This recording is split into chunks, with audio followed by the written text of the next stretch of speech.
చూడండి చూడండి దీక్ష చేసేవారు ప్రతి ఒక్క నియమాలు పాటిస్తారు, అది కామన్. కానీ దీక్ష చేయని వాళ్ళు కూడా ఈ యొక్క నియమాలు పాటించాల్సిందే. ఈ నవరాత్రులలో ముఖ్యంగా నాన్ వెజ్ తినకూడదు అనేది గుర్తుపెట్టుకోండి. ఇతరుల గురించి చెడుగా మాట్లాడకూడదు, ఇతరుల గురించి ఏది కూడా మాట్లాడకూడదు. మాట్లాడకండి, బెటర్, ఓకేనా? చాడీలు చెప్పకండి ముఖ్యంగా. అయితే ప్రతి ఒక్కరు కూడా ఫలితము పొందవచ్చు. సీక్రెట్ గా చెయ్యండి ఇవన్నీ కూడా. ఇప్పుడు నేను చెప్పినవన్నీ కూడా పాటించండి, మీకు కూడా మంచి ఫలితము దొరుకుతుంది అనేది గుర్తు పెట్టుకోండి. దీక్ష చేసే వాళ్ళకి బ్రహ్మాండం మహా అద్భుతం, కానీ మీరు కూడా పొందవచ్చు ఫలితం. నేను చెప్పిన విధంగా పాటించండి.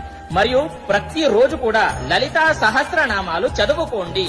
స్వామి నాకు రాదు చదువుకోవడానికి అని అంటే కనీసం వినండి, ఓకేనా?